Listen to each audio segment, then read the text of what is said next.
Hey, welcome. Today, we're going to jump right into the English phrases you actually need for real-life conversations. We're tossing the textbook aside to get into how people really, truly talk.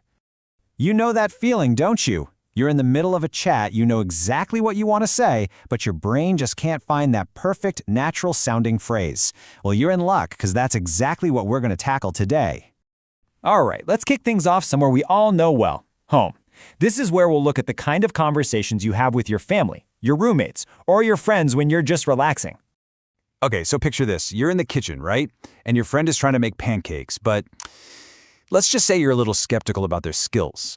The conversation might sound a little something like this. Ha, you gotta love that confidence. I watch YouTube videos, but the phrase we really want to grab here is, it's not rocket science. It is a fantastic and super common expression. Basically, when you say something is not rocket science, you're just saying, hey, this is simple, it's not that complicated. Making pancakes? Yeah, definitely not rocket science. You can use this for pretty much anything you think is straightforward. All right, let's jump to another classic home situation. It's Friday night, you're trying to chill, and boom, boom, boom, your neighbor's music is literally making your windows rattle. What happens next?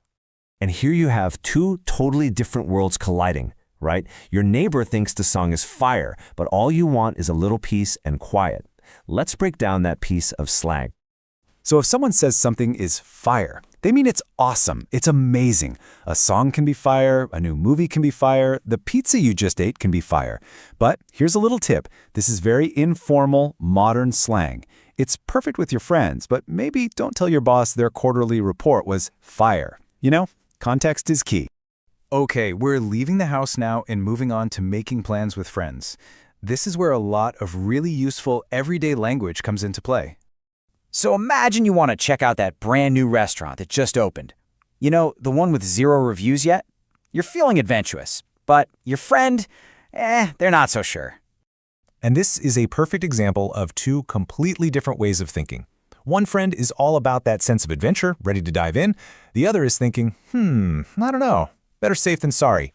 This is a classic one you will hear all the time. I mean, this is why you pack an umbrella, even if it's just cloudy, or why you double-check that you lock the door. It's all about taking a small precaution now to avoid a big problem later.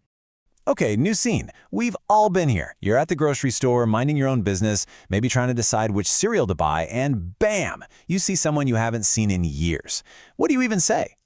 This is like the classic script for this situation, right?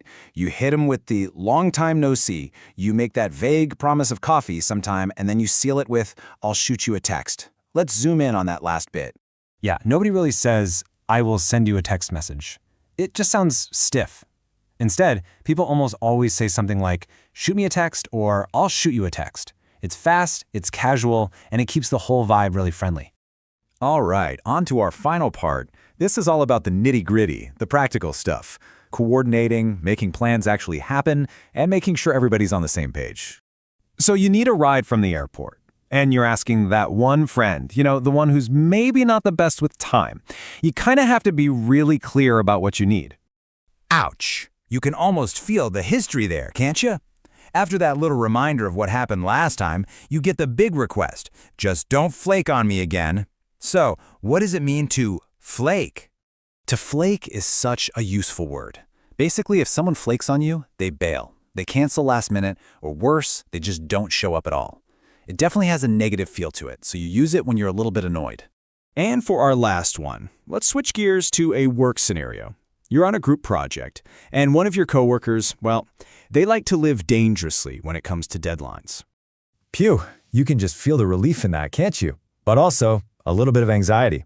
That's where you get the perfect response, cutting it close as always. I mean, this feeling is universal, isn't it? Running for a train, hitting send on an email right before it's due. Anytime you leave yourself almost 0 room for error, you are cutting it close. It perfectly captures that feeling of just barely making it. So, there you have it. Let's do a quick recap of your new phrase toolkit.